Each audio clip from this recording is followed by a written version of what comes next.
Hello. Thank you all for joining. Thank you all for being a part of the Out for Justice 2023 Funder Briefing.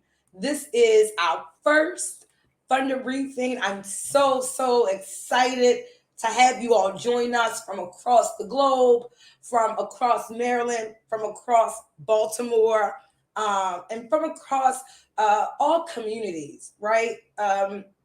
Out for Justice is a grassroots organization led by formerly and currently incarcerated people. Our mission is to educate, engage, and empower the reentry community around laws and policies. Meet our team. Over the years, we've had the opportunity to advance and expand our team, and we're still growing. And so I'd like to welcome you in and thank you all so much for joining us at our first ever funding briefing. Next. As you know, the organization has been around for about 2009. We started as a small group of formerly incarcerated experts who were interested in policy reform and interested in ensuring that formerly incarcerated people across the state had access to the ballot, had access to change laws and policies. We formalized around 2012, and as of last year, we're in our 10th year. Thanks. Talked about the mission, about who we are. We operate through our 3 E's. We educate the community, and we engage the community first around our issues, making sure we can connect to the people who are just like us.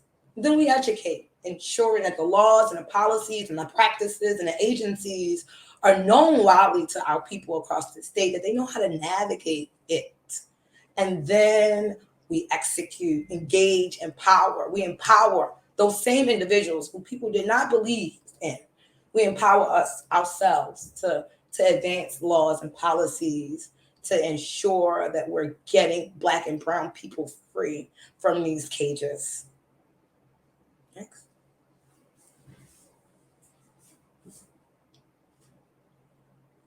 Over the past, this organization has been led by Black women. You will see this organization has always been led by impacted and formerly incarcerated Black women. Thanks.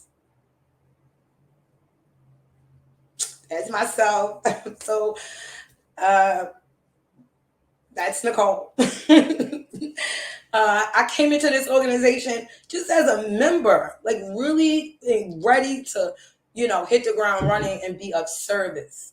And that is all I have been since I started this organization, is of service to a specific population of people. And that is people like myself who have been impacted by the criminal legal system. Now what we're going to do is we're going to introduce our 4 programs. The reason why you're here today is because we want you to continue to invest in and support the work of Out for Justice. It is our policy and research. It is our voter education and awareness work that we do. It's our rapid response resource connection work, and it's our bailout work. Next, we're going to bring in Danielle Torain. Danielle, I met Danielle, must have been over 10 years ago. Years ago. Years ago. I first started in this work at Out for Justice, and she had been engaged in training professionals, always been engaged in philanthropy, and I just always looked up to her ability to be able to communicate the needs of people in our great state with the needs of her peers.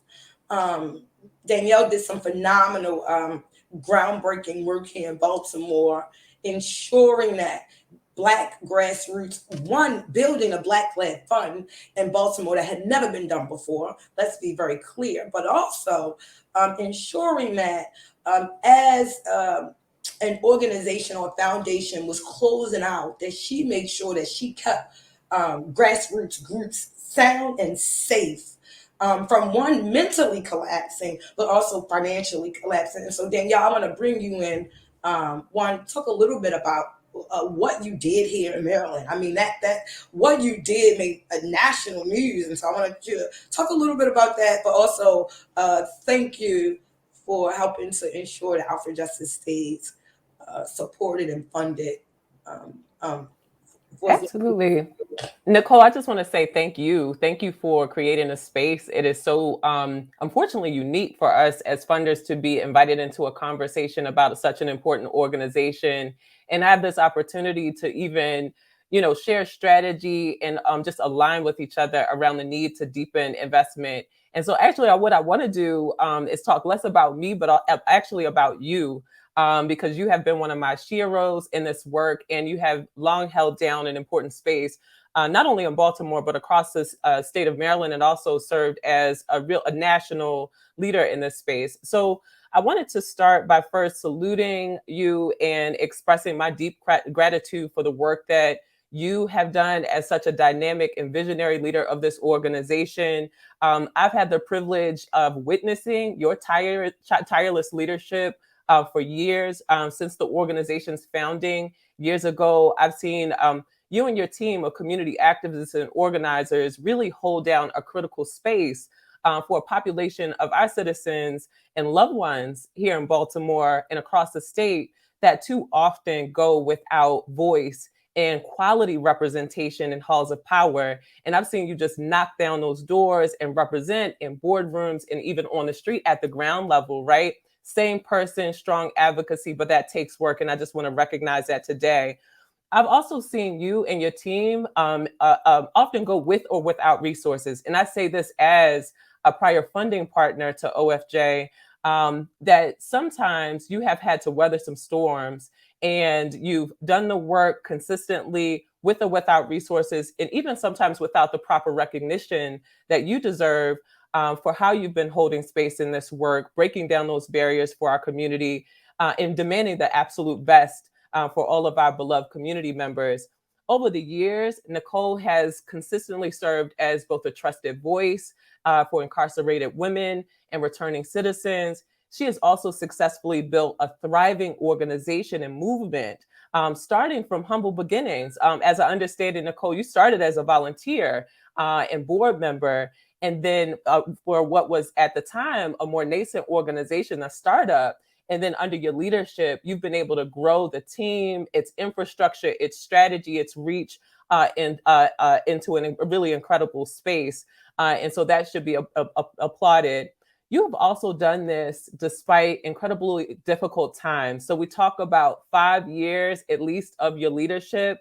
And let's talk about the pandemic, COVID-19, a volatile market in terms of the economy, and what that means in terms of, even at best, a very fickle kind of funding landscape, in terms of commitments. And I think that is important to recognize when we talk about the work of sustaining movements for racial justice.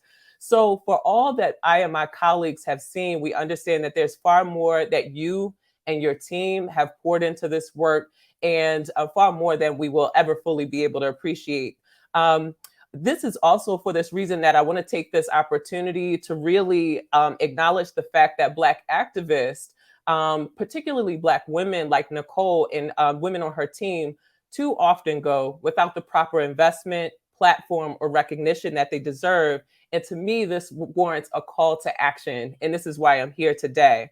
We are all likely familiar with the statistics, but just to place this into its proper context, in a 2022 article by Tynesha McHarris, who is the co-founder of the Black Feminist Fund and also the founder and president of Grant Makers for Girls of Color, just 15 million of almost 428 billion in philanthropic giving in the United States actually reaches Black women and girls in their movements. This means that less than 1% of philanthropic dollars nationally goes to Black women, girls in the movements that they support. This is unconscionable. We also see this in the case of Black women founders. So in that case, less than or 0.3% of private investment goes to Black women founders, which also raises a really important issue.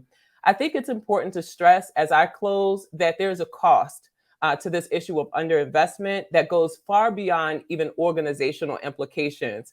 The lack of investment in Black women's leadership not only undermines our collective progress toward transformation, but it also means that there is a level of personal sacrifice around this work that is inequitable, it's unjust, and sometimes unconscionable when we actually think about the day-to-day experience of Black women leaders who are holding down movements, their families, their communities, and themselves, right? So as I close, I simply ask that we wrap arms around this important organization, Nicole and her team, as it continues to grow. Black women like Nicole are the keepers of our democracy and our movements. And so we should make sure that they have everything that they need to thrive. So thank you, Nicole, and your team, to you and your team, for the opportunity to share some reflections. And to everyone on this call, look forward to working with you as a partner to bring important resource to this organization as Nicole takes it to the next level. So thank you, Nicole. I'm going to pass this over to my colleague, Christopher Dews, right before we go into our some other slides and history and video clips. So thank you, Christopher Dews. Well, thank you so much for having me, Nicole. So for the record, I am Christopher Dews. I'm the Assistant Vice President of Cornerstone Government Affairs, but also a policy advisor and an advocate for Out for Justice. Been supporting the work for years now, and I do want to thank Nicole for having me on and just to explain the wonderful work that we do. Before I even jump into the work and the impact that Out for Justice has had on the communities all throughout the state of Maryland, we have a quick video that we want to show to explain the timeline of how we got to where we are. You guys can play the clip.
Wonderful. Now that is simply to highlight just a few of the things that Out for Justice has been able to accomplish during our almost decades-long run here in the work that we do in the state of Maryland. So once again, I'm Christopher Dews. I'm a policy advocate. I also help Out for Justice in advancing legislation. They've been one of my strongest partners. I just got to quickly go through the impact that we've had.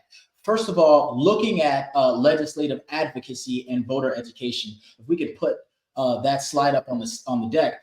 In just 2023 alone, in just session 2023, which went from January to April, we testified written testimony for over 20 pieces of legislation provided oral testimony for over 35 bills, and sent over 65 policy and media alerts. And what that simply means is that we organized our members, we wrote and drafted legislation, and we then proceeded to testify on those bills and got about a good 4 or 5 of them passed, as well as secured funding from one of our major policy initiatives. That's just a little bit of the work that we did just this year on the legislative advocacy side. Then we have bucket number 2, which is voter education. This year, we went to over 12 prisons and jails to ensure that these individuals had the right to vote and that their voter access was granted to them based off of one of our bills called Value My Vote. More on that later. We engaged in 4 civic engagement workshops, and we do that all throughout the year, including a General Assembly Live, so we can educate individuals in our community about how the Maryland General Assembly process works, what it's like to lobby, what it's like to testify, and teaching our individuals how to understand what it is that they're voting for, who they're voting for, and ensuring that individuals are registered to vote. We also registered 147 new voters in just the short time period that Out for Justice has been around. Then we go to bucket number 3, which is bail and legal work, which is the next slide. We ensure that our individuals who are systems impacted or are currently about to be go up against the legal system, that they are supported in a variety of different ways. Nicole has been exceptional on this work. She's done a great job of ensuring that every individual has access to a lawyer. She has done a phenomenal job of, if the individual is eligible for bail, we make sure that that bail is paid so we can bring our people home, and then we give them court support and show up for them when they have their court case. 86 individuals in our short time have received legal support and the coverage of bail fees. And when it comes to bail fees, we have paid over $32,000 to recover, to help individuals who are going through the pretrial process. Then the last bucket is kind of the all-around bucket, which is just the generalized support of our members and individuals who are connected to Out for Justice. And that is rapid response. This is like case management and any other type of nonprofit. This is how we help individuals with food, clothing, shelter, transportation, and just generally taking care of our individuals who come to work and support Out for Justice. We spent almost $7,500 covering rent and housing fees, over $8,000 just giving them basic needs, foods and services of that nature, and over $6,000 to ensure that individuals had the transportation to get back and forth to work, back and forth to court, and back and forth to support their families. That's just a taste of the work that we do. To speak more to the legislative accomplishments that Out for Justice has passed, to be specific, I want to introduce a video by Dr. Askew of the Meyer Foundation. You guys can play that clip. I'm Dr. George Askew, President and CEO of the Meyer Foundation. As a longtime resident and public servant in Maryland, I'm proud to support an organization that is so dedicated to advocating, organizing, and ensuring success for individuals impacted by the criminal legal system across the state. Out for Justice is one of 19 DC, Maryland, and Northern Virginia organizations participating in our Fund for Black-Led Change. Their work training and building the advocacy and organizing power of formerly incarcerated Black people in Maryland aligns with the work that the Meyer Foundation prioritizes. We believe that systemic change happens with the partnership of organizations directly engaging and organizing impacted residents, the way that Out for Justice does through its legislative education, advocacy, and voting rights work. Out for Justice and their partners are working to change draconian, harmful, and unjust policies overwhelmingly affecting Black residents, and after 10 years of building power for change, they're just getting started. As Maryland's 2023 legislative session closed, Out for Justice was able to count several wins due to the efforts of their work and that of their supporters.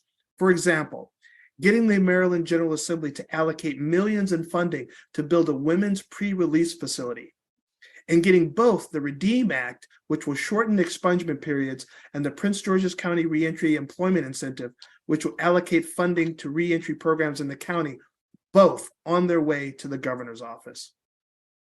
We hope that more funders will consider supporting the infrastructure and capacity needs of Out for Justice.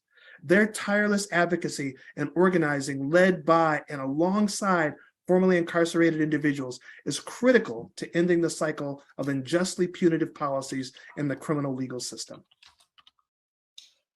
Beautiful. Want to thank Dr. Askew for sending that video. Listen, like I said, I do policy with Out for Justice, and I just want to, expand on some of those legislative wins that we've had this session and just in the last 2 years alone. As you can see, we have a variety of different pictures of us, with Governor Moore, the brand new governor of the state of Maryland, and we've gotten a lot of good wins here. So I want to start with the Women's Pre-Release Center. So what is a pre-release center? This is a center that exists to kind of help individuals transition from incarceration back to their lives. In the state of Maryland, we have 9 for men and 0 for women. So Nicole, as well as members of the Pre-Release Coalition, which she led on, managed to secure both the patches of legislation and funding to ensure that a women's pre-release center was built.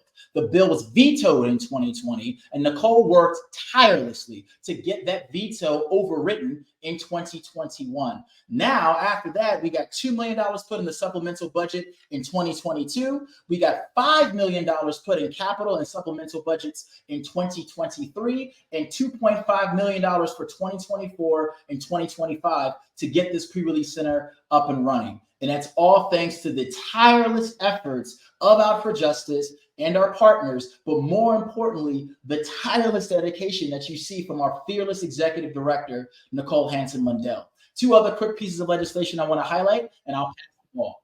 The second thing I want to highlight is what was called the Value My Vote Act, which was a part of a coalition that Nicole led on, which was called the Expand the Ballot, Expand the Vote. If you are currently in the state of Maryland on pretrial, awaiting trial, or if you have a misdemeanor charge and that's what you're serving time for in the state of Maryland, you have the right to vote. However, nobody was going to give you access to that ballot. Well, Nicole worked tirelessly and brutally to change those outcomes. And what happened was in 2021, we passed legislation, one of the first in the nation, according to the Campaign Legal Center, one of the most comprehensive voter reforms in the nation to ensure that those individuals had access to the ballot, understood what was on the ballot, had voter registration forms and voter education while they were incarcerated.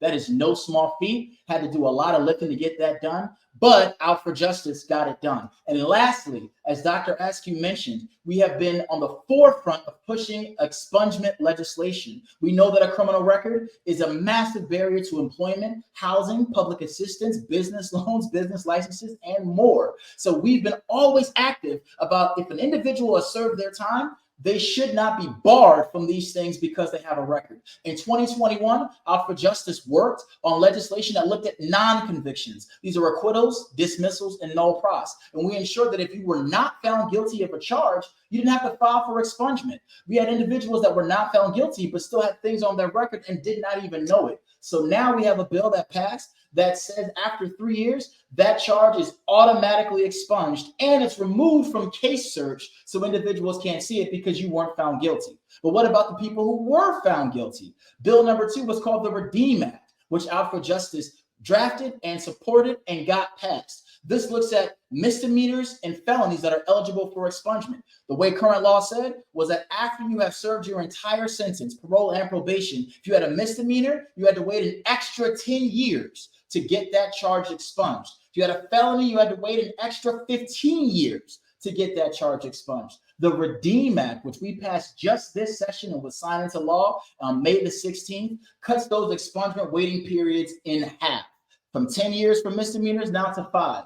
15 years for nonviolent felonies down to 7. A huge accomplishment that we've been working for almost a decade to get done. And that is no small feat thanks to the great work of Out for Justice. But that's just the work that we do. I'm going to pass it on now to Sade Dumas from the Borealis Foundation. And thank you guys for listening.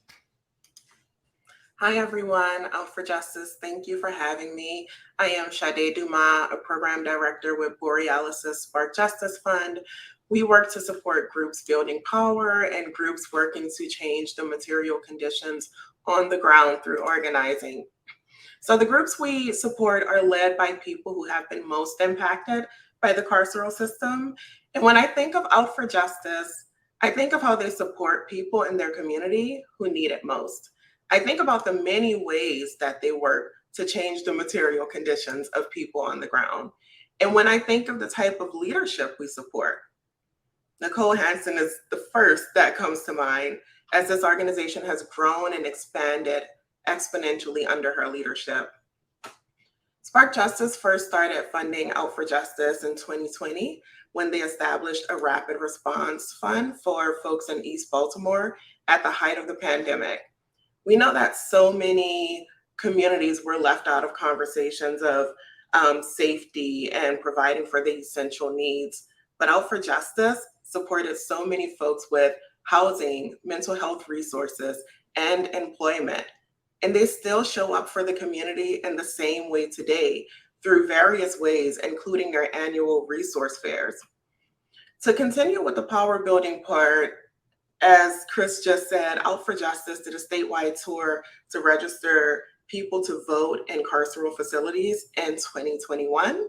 And if we're going to think about changing the conditions in which people live, a huge part of that is showing them their power, how to yield it, and that it's actually there. So taking people to the polls or having people vote and being mobilized is critical for our democracy. We know that there's a lot at stake next year when we think about the democracy and ability to vote for currently and formerly incarcerated people. So funding organizations like Out for Justice, it's essential. I hope that you will join the Spark Justice Fund and being partners to sustain this critical work. And in closing, Spark Justice is so grateful for our partnership with Out for Justice. Not only do they do a lot of work in their town, but they continue to reach back and help other institutions across the country, even in the South, with how to build these programs up in their localities so that the people in their communities can also benefit. So thank you so much, Out for Justice and Nicole. I want to thank Danielle. I want to thank Sade. I thank the leader of the Meyer Foundation. I want to thank Chris. And I want to be really clear.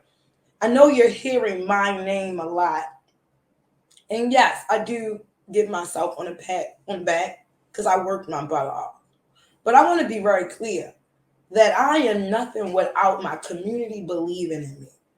I am nothing without my team, right?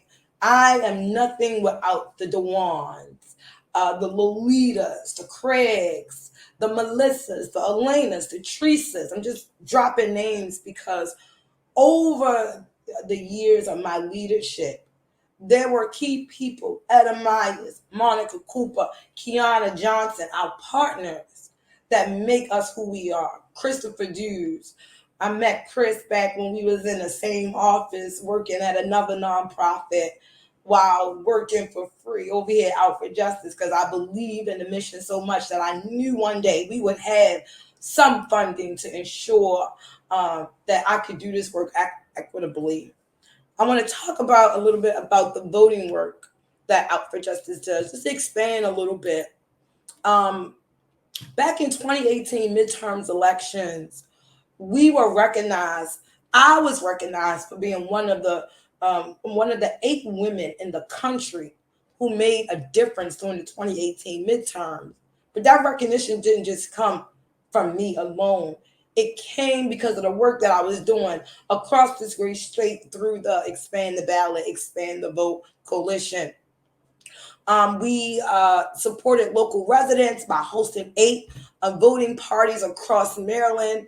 As a member-led organization, we held the State Board of Elections accountable for the work that they were not doing.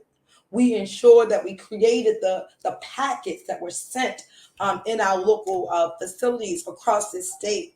And so I want to make sure I lift up the work that happened last year with the Black Votes Matter bus coming to Maryland.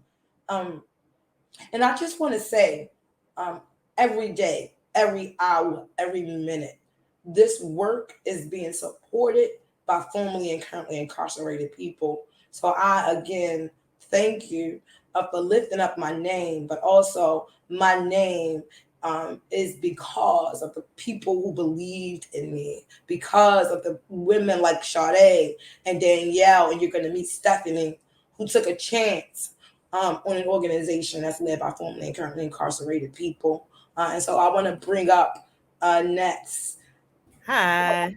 Stephanie Sneed. Thank you so much for joining us, Miss Stephanie Sneed. No problem. Stephanie, too, is the leader, y'all, of the Black-led Fund coming out of the Meyer Foundation. And so at the same time, we were honored to be a part of two Black-led funds. And I often talk about Danielle to you, and I talk about you to Danielle, and I talk about you to Sade, because you Black women covered Out for Justice at a time when no one was willing to cover us. And I want to thank you and thank you for being here with us. Well, thank you for inviting us. My name is Stephanie Sneed. I am the director for the Fund for Black-led Change at the Meyer Foundation, and I'm so excited to be here. I had the great opportunity to join the Meyer Foundation specifically to fund Black-led organizations, and so Black-led organizations, not just an executive director, but their staff. And Life After Release was one of the grantees, and I was really excited to be able to, through Kiana, meet Nicole. And so really excited to meet Nicole and to hear about some of the really impactful work that Out for Justice was doing. One of the pieces that the Fund for Black-led Change does that might be a little bit different from some other funders is that we do some capacity building work. And so we're really excited to be able to partner with Out for Justice. One of the things that Danielle said earlier really struck me when she said it's more than just the funding. And so we've been able to partner with Nicole and Out for Justice to be able to partner them with a bookkeeper, to be able to get them some help when it comes to fundraising, because oftentimes when you have organizations that are led by directly impacted people, are led by organizers, their work is in the street, their work is directly with the constituents, and that is what Nicole is amazing at. And sometimes they might need some support to do some of the fundamental things, such as fundraising for the work. And it is really important for us to be able to make sure that Out for Justice has the funds that they need to be able to operationalize everything that they dream about. It's really important to provide opportunities as a funder to take away some of the burdens and to be able to have conversations with Nicole where she can speak really candidly about the needs of the organization. One of the things that I've been really excited and grateful to do is to be able to speak Out for Justice's names in two rooms that they're not able to be in. So as me as a funder, to be able to step into rooms and to talk about Nicole, to talk about the work that they're doing that is so impactful, not just to Baltimore. I know Baltimore is being really mentioned, but the work that Out for Justice is doing is reverberating in Prince George's County, in DC, and in Northern Virginia. And so I've been really excited to be able to bring Nicole into spaces where she's able to talk to other folks who want to do similar work, who are doing similar work, and to expand Out for Justice's work to be able to talk to those folks. And I think Meyer really values the partnership with Out for Justice. Through all of the reasons that were talked about earlier today, their commitment to providing bail and legal support to community members. But also, I think what is really important that Sade talked about is that Out for Justice is led by folks who are directly impacted. It's led by Nicole, it's led by Dwan, it's led by other folks who are really intimately connected to the work. And so they're not just making guesses at what folks need. They know because they're in community with those folks. And so I really want to speak to the fact that, any other funders who are on the call today, I would, raise up support for Out for Justice and really ask you to consider supporting them in real meaningful ways, because we see that the work that they do and we know how important it is, and that nobody is really doing the same type of work as them. And so I believe that there's going to be a video on women in reentry next. And so I would like to introduce that and pass it over to y'all.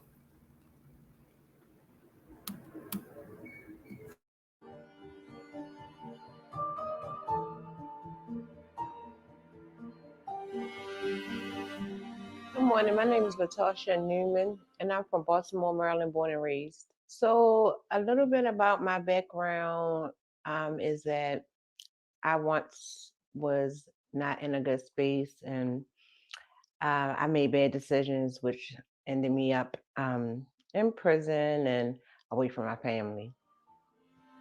And my breakthrough came, and then I was allowed to like have supervisors with them.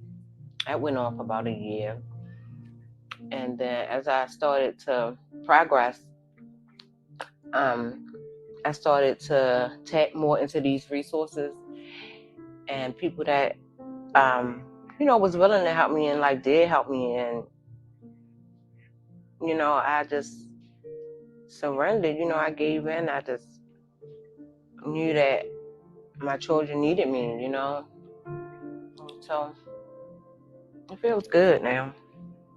Alpha Justice came and I tapped into their program and I took advantage of the things they offered, like therapy and treatment, the housing. Well, my name is Savannah, but I go by Zelda. And I'm from Baltimore, Maryland, Zone 5. The impact that the streets had on me before I made it to Alpha Justice, it's horrible. I ain't gonna lie. Me personally, like, I don't like help. Like, I'm so used to doing everything on my own. So when somebody try to help me, I look at it like, you feel me? Like, oh, what you trying to give me some pity or something like that? Like I'm like, basically, I don't like help. Like, so I wasn't ready. I became a member, but it was like I stayed away for real. You get what I'm saying? Because I still wanted to sell drugs. Like, I still wanted to go outside with the homies. Like, even though I wanted more, I wasn't ready to push for more. Like, within myself, like for me and mine. Like, I was too worried about running the streets, being seen, spotlight.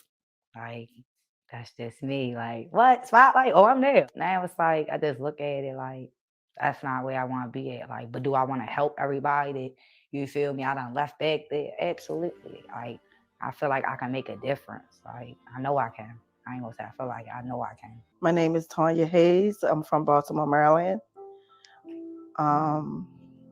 I've been raised here in Baltimore, Maryland. Been here all my life.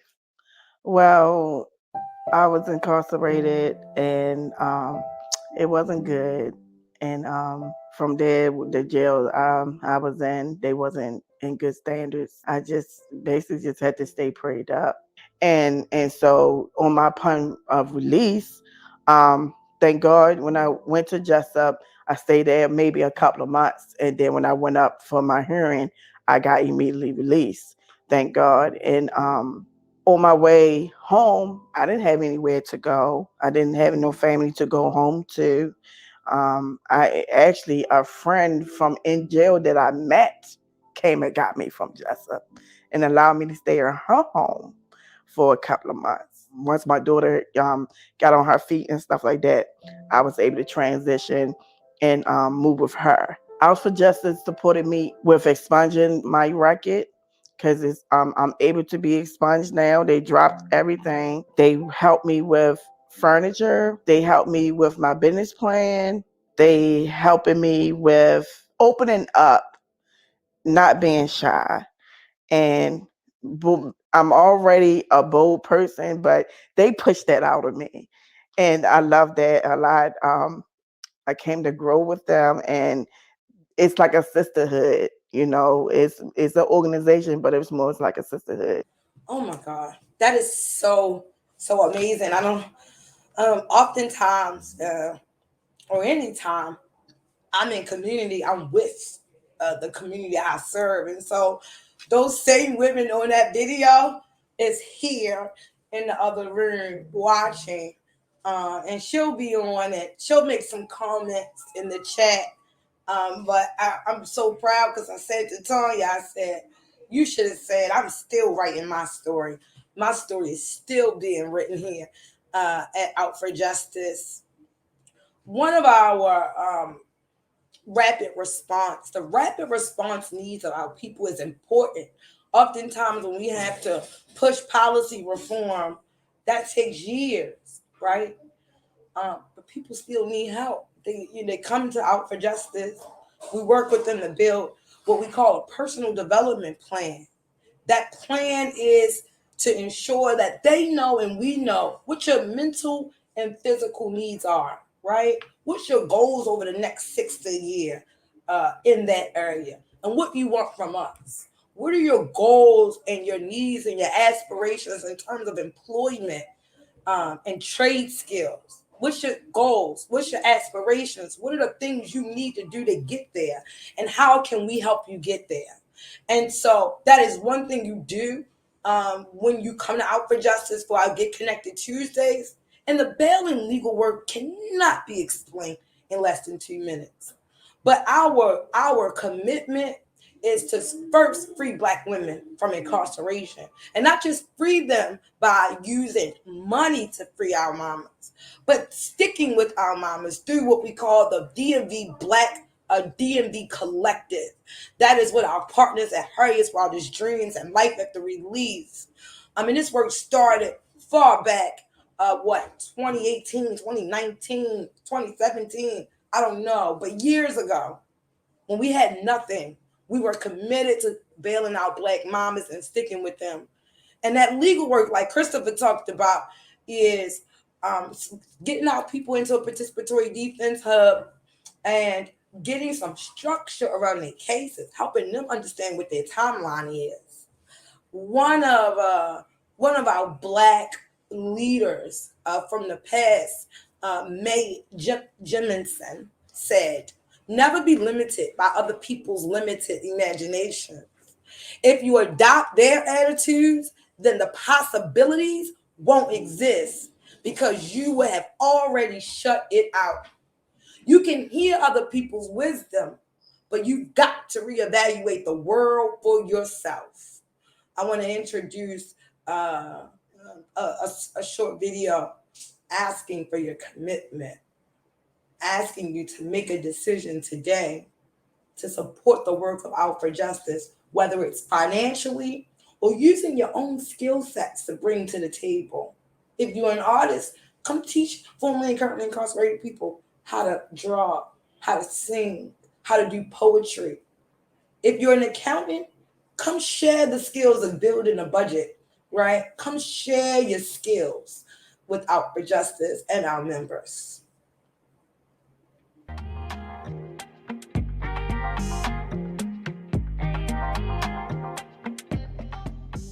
What I'm certain of is that those opportunities will ensure that they'll continue to pour back in and they'll continue to give service. And that's what this is about, right? That we learn what we know and we share what we know and what we've learned with our community. And so investment means a lot. Investment is just not throwing money at an organization. Investment also includes helping individuals educate themselves about the other components of being in service.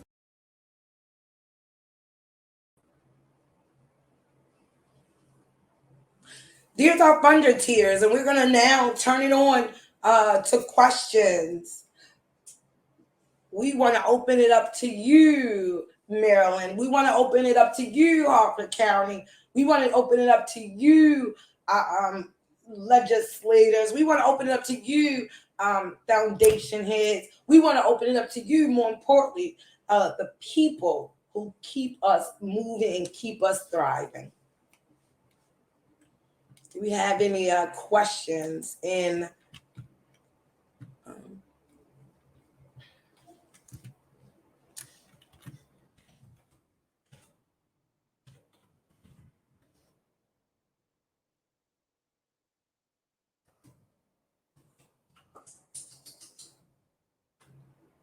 We're going to put a question that's coming up on screen. The question is coming up on screen soon. Give us a minute. Somebody says, what's next for OFJ? What's next for us is that we will be going into deep strategic thinking.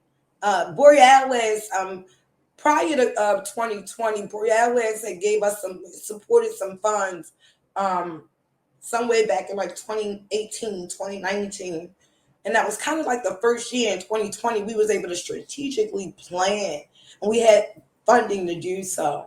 And so we'll be tapping back in to that 3-year plan. It's been over 3 years since we put that strategic plan together. And so for the next few months, we're going to go into deep thought, deep strategic thinking, and looking at the programs that we have built under my leadership to figure out, do we want to continue to go here? What does the number say? We're continuously building our infrastructure, right? We got a solid infrastructure, and now it's time to live the infrastructure through. And that's a real challenge, y'all. I mean, anybody who is familiar with building something, is one thing to build it, but now you got to feel what you build. What do I get for the different support levels, right? Well, one support level is the silver level. Through that level, you'll be able to get constant communication from our active newsletter. What you get is that we can directly bond someone out with up to $2,500 with your committed funds. What you get is Out for Justice memorabilia. So we'll send you hats, t-shirts, sweaties, hoodies, those kind of things. Next question. What's our next question? It's also a commitment that you make a commitment for 1 year, make a commitment for 2 years, make a commitment for 5 years. We want long-term investment because that's what we need. That's what the community needs. I'm sorry. The next question is, what do a successful partnership look like? A successful partnership looks like the Expand the Ballot Coalition. It looks like the Women's Pre-Release Coalition. What it looks like is two organizations or two people being in line with each other, right? That their mission and their goals are aligned. They might not be the same, but they're in line. And that you are able to communicate authentically, transparently with your partners, right? And that is what we have in a lot of our partnerships. And we don't say that we're partners with many people, right? We have a specific group of partners because those people are battle tested, right? Those people are people we can get through some challenges together and it not be the end of the world, right? It won't be, well, I don't like you anymore. I can't work with you anymore. We get through it and we figure it out. That's what partnership looks like at Out for Justice. And partnership looks like a commitment. The partners who we are partnering with have a commitment to formerly and currently incarcerated people and seeing them reintegrate into society and live their best lives and explore what the possibility of abolitionists look like. I say we're abolitionists in training because we're constantly learning. I'm constantly learning, and we're remaining a student in this work. What are our current greatest needs? What is my current greatest need right now is executive coaching. I would love more executive coaching.